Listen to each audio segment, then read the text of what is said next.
There has been an undeniable increase in anti-Semitism, but at the same time, as Dave Chappelle puts it, You know, the rules of perception. If they're black, then it's a gang.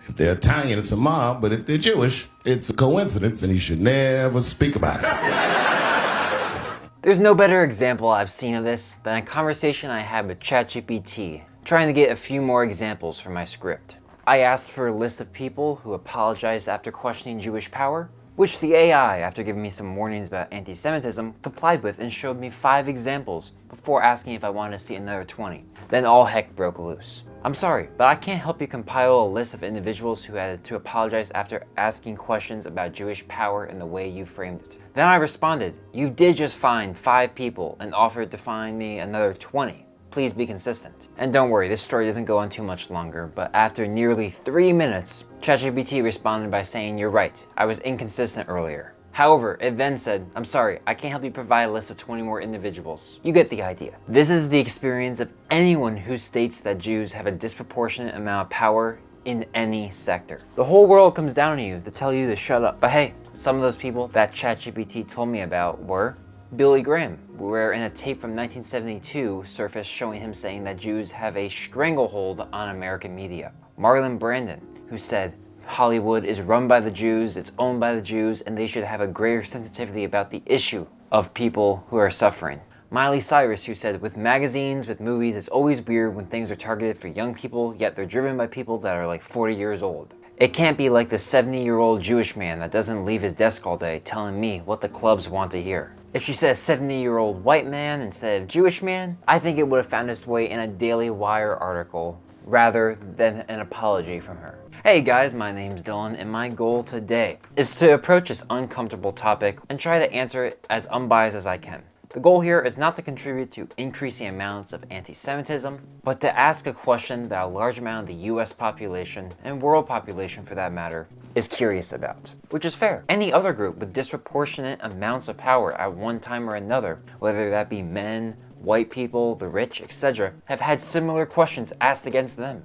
So I'm going to do my best not to contribute to any tropes and call misleading claims when they're misleading by looking at the data, the research, and the statistics to figure out the answer to this question. First, I'll look at the beginning of Jewish Hollywood. Then I'll go into the fun section about Jewish banking. Then lastly, whether or not the historical claims made about Jews in the past are myths. If I make any mistakes, let me know in the comments down below, and I'll correct myself in the pinned comment. Let's start with the easiest part of this entire discussion, Hollywood. Because here, the answer isn't complicated. Yes, Jews have had an outsized influence on the movie industry since the beginning. But the reason is not what people assume. Nearly every major American film studio, whether that be Paramount, Universal, 20th Century Fox, MGM, Warner Bros., they were all founded by Jewish immigrants. They're mostly poor Eastern European Jews fleeing pogroms, discrimination, and closed-off economies. And when they got to America, most industries were already monopolized or racist towards Jewish people.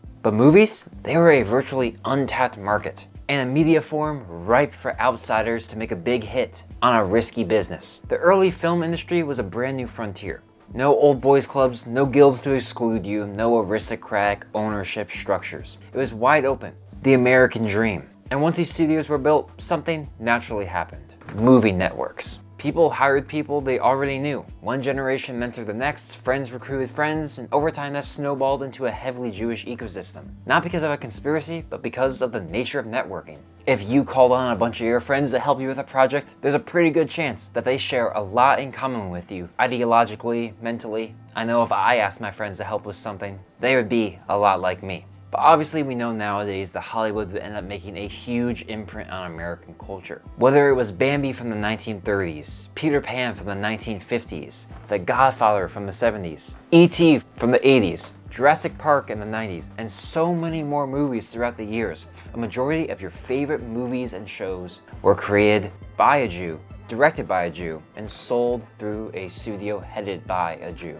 Of course, Jewish creators and film owners knew how dominant they were in movie creation and didn't want to draw too much attention to how Jewish the system was. As a result, before World War II, studios avoided anything too Jewish because they feared backlash from a country still steeped in anti-Semitism. So they leaned into ultra-American themes. patriotism, family values, clean-cut Christian-like heroes. But after World War II and the Holocaust, Jewish culture slowly found more space in mainstream media. By the 1970s, Jewish characters, humor, and stories became normal to us. But now we need to move on to modern day media. With Jewish influence in American media has similar roots to Hollywood's origins. In the early 20th century, Jewish immigrants and their children found opportunity in the fields that were open to talent, but less bound by old social hierarchies that excluded them from elite professions. Publishing, journalism, and later television became natural expansions of the same creative urban industries that shaped early film.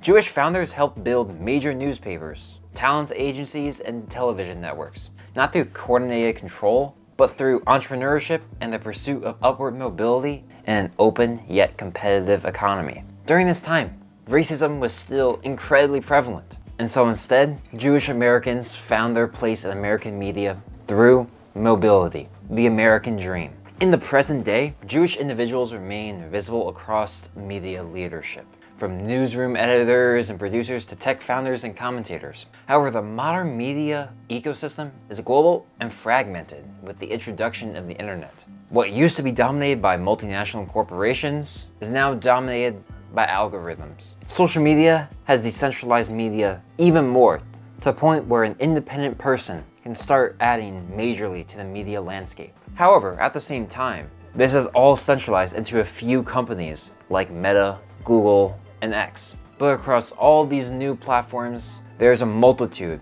of Jewish media creators. So since the internet has gotten involved, media is a little more complicated than Hollywood.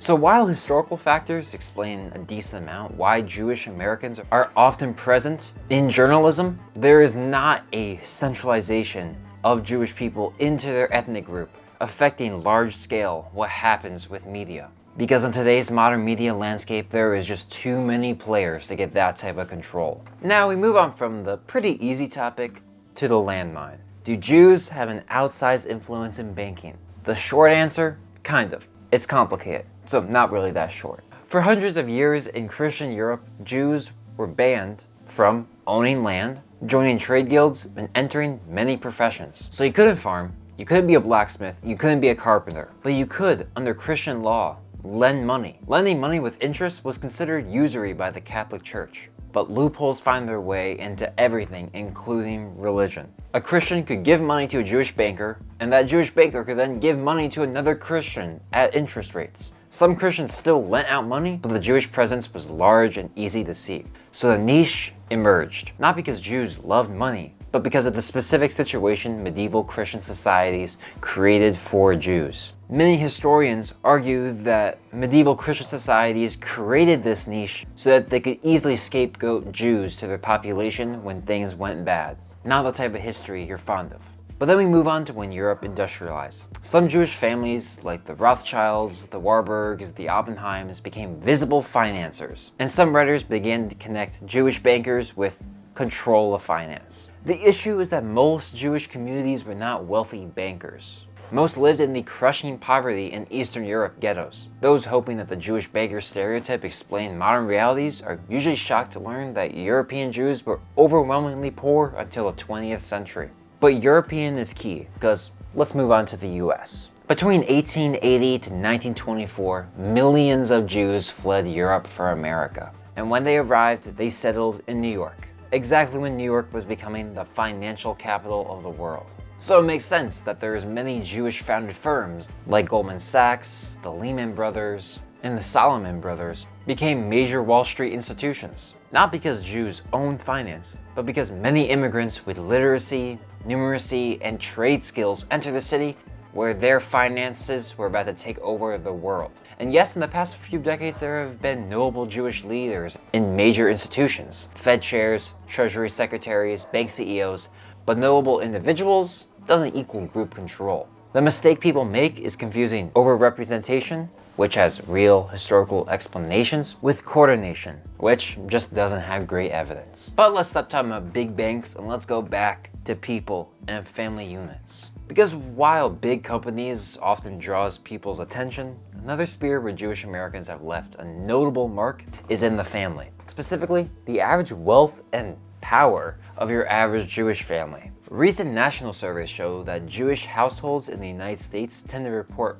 pretty high income levels and educational attainment when compared to everyone else. Around half of Jewish households report an annual income of above $100,000, with roughly 25% saying above $200,000. Approximately 6 in 10 Jewish adults identify as college graduates, a rate well above the national average. Jewish representation in elected office also vastly exceeds the group's population share. In the 119th Congress, around 35 members, roughly 6 to 7%, identify as Jewish, compared with a national Jewish population near 2%, a 3 to 4 times overrepresentation. And philanthropy remains a major channel of civic participation. A 2023 survey of over 3,000 households found that Jewish donor households gave an average of $10,588 to charity or religious causes. And while looking at the nation's largest individual givers, roughly half were of Jewish background. So why? What's going on here? What factors are leading to Jewish families being this successful? Well, one thing to keep in mind is that Jewish populations are heavily concentrated in major urban areas like New York, LA, Boston, Miami, all of which have higher cost of livings, which means higher wage levels. Another issue is that the US Census doesn't record religion. So whenever you have to use Jewish statistics, you're using self-reported numbers, which can obviously lead to some methodological issues, depending on how precise you want to get. Now let's talk about organized political activity. I know this is going to be a big section. In federal elections, pro-Israeli political organizations play a visible role. There's no lie about that. During the 2022 cycle, the United Democracy Project, a super PAC affiliated with AIPAC, raised around $31 million, spending roughly $26 million on independent expenditures. AIPAC distributed around $17.5 million in direct candidate support. Such spending reflects organized advocacy on foreign policy issues,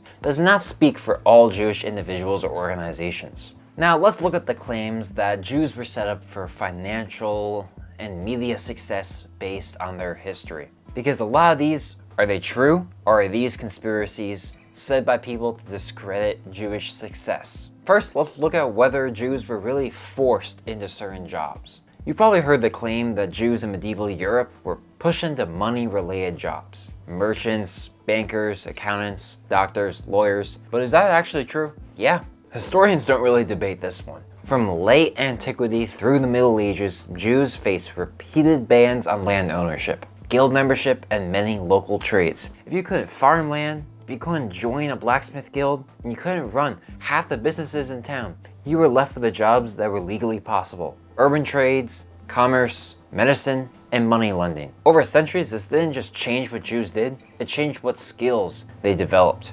Oftentimes, especially before modernization, what your parents did was likely going to be what you did as well. Communities leaned into reading, record keeping, contracts, numbers, because those skills is what they could get paid for. Secondarily, they were also portable. You could take them with you wherever you went, wherever you were expelled next. And unfortunately, expulsion was pretty normal. England kicked out its Jewish population in 1290. Spain followed in 1492. France and parts of the Holy Roman Empire did it on and off for centuries. Each time, the people who survived were the ones with notable skill sets. Language, trade, networks, knowing finance, knowing medicine, and it's because expulsions pushed Jewish communities into cities and cross-regional networks, mercantile ties grew even stronger. So the story isn't Jews chose finance because they're naturally good at it. The story is centuries of legal restrictions forced Jews into certain urban jobs, and those constraints produced a group of people that had skills and those jobs good for their environment. Now we need to talk about Judaism's history with education.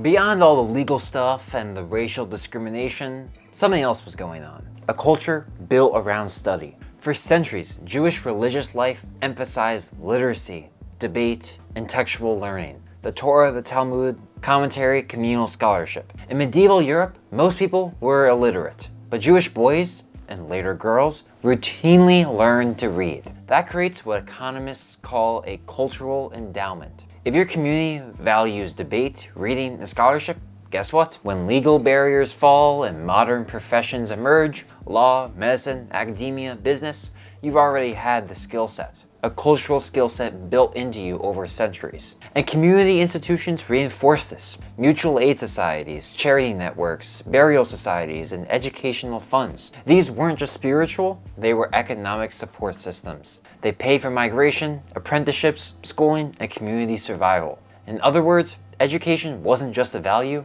it was a system. Just like there's a system quarterback in the NFL, there's a system college student. Next, we have to move on to the modern era and how migration, mobility, and the American story changed everything. If you fast forward to the 1800s and early 1900s, millions of Jews immigrated to the US. We already talked about this. But what's important is that they arrived poor, but not unskilled. Many came from towns where literacy was common, urban trades were normal, and communal support networks were strong, different than the rugged individualism of the US. So they entered into the country doing whatever they could, peddling, factory work, sewing. But their kids climbed fast. Public schooling, along with urban economics and professional training, unlocked doors and opportunities for Jews that were not available for them for centuries in Europe. By the mid-20th century, helped by the post-World War II education programs, the GI benefits, and explosive growth in universities,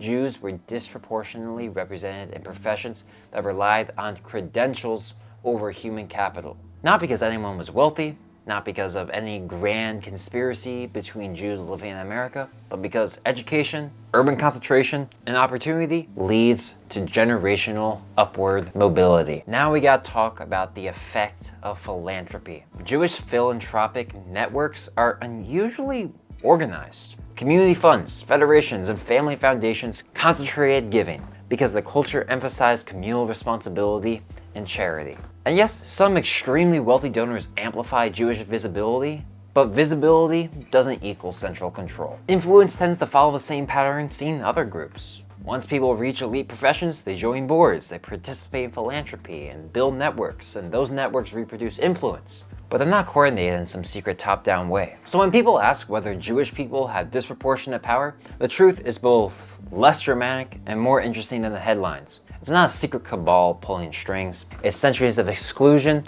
that turn into expertise, literacy, and networks that adapted faster than most. And now that history has left traces throughout studios, banks, universities, charities, each built in moments when the doors were closed on most Jewish Americans. Those traces weren't made from coordination or conspiracy, but they came from opportunity and hard work. And Jews aren't the only group that have strong opinions against them. There's another group that's basically in the same position. Pedophiles. Not actually, of course, I know that's a crazy sentence that came there, but Jews and pedophiles have very different accusations against them. But surprisingly, pedophiles might not be as evil as you were led to believe. You can see that in this video right here. And don't forget to question the easy answers, look for the context, and think controversy. I'll catch you over in this video right here.